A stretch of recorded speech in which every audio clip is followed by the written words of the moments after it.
Hello readers, welcome back. So today we're going to be looking at an article in our practice book to work on understanding and using text features. So I am in my Your Turn practice book. You guys should recognize this by now. On page 146. And I'm going to look at this article called The End of the Pony Express. The End of the Pony Express. So as I'm looking, I see the title, which we also call the heading. I also see over here a sidebar that is giving me some information with its title saying how telegraphs work. I see a photograph here and information in the sidebar. So I look at all my text features before I read so that I can get an understanding of what they're talking about. Now, the next component we're going to read, so let's read this together. On October 24th, 1861, after 19 months of service, the Pony Express came to an end. On that day, the Pacific Telegraph line was completed. Important information that had to be sent in letters could now be sent through a wire. So Pony Express is another way of saying like the delivering mail. In the past, they would get on a pony and have to ride the letters to the person to deliver them.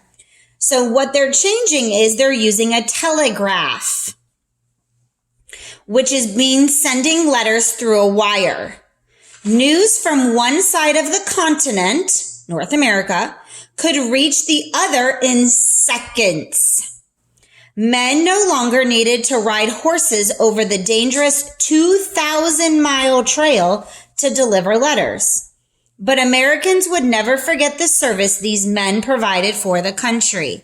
So today we have email, which is kind of like a telegraph, or you can deliver by postal mail, which comes to your mailbox. Let's look at the sidebar. It says, a telegraph operator, that's the person who does it, taps out a message using Morse code, which is a system of dashes and dots. This message is sent as an electronic signal through a wire. The person on the other end receives the signal and decodes the message. So people had to understand what the dots and dashes represented in order to understand the message. And that is what's called Morse code. All right, it's pretty cool information. Let's talk about this. How can we tell that this is an informational text? So informational text means that it's giving me facts and information.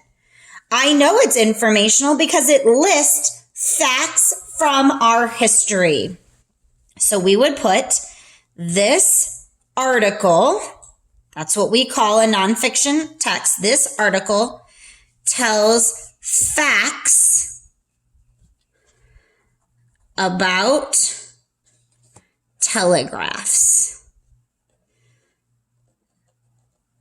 This article tells facts, and I know it's informational because informational has to have facts.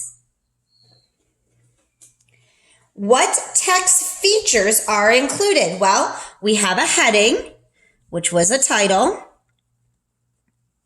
We had the sidebar.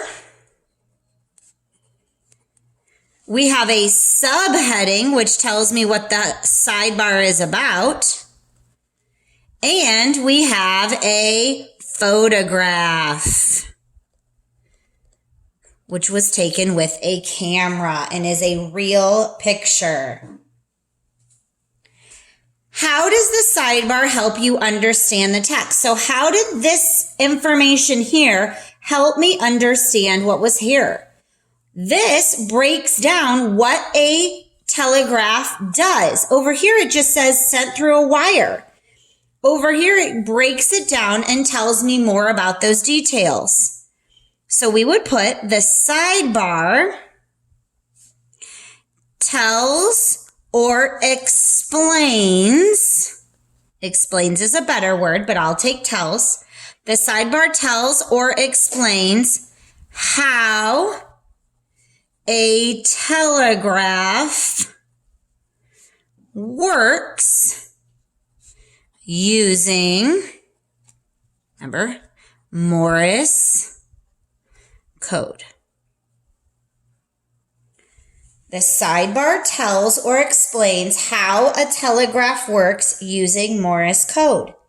In the article, it said that it was just sent through a wire and could reach there in seconds. But the sidebar tells me that they use a series of dashes and dots, and then it goes through the wire and the other person has to decode the message.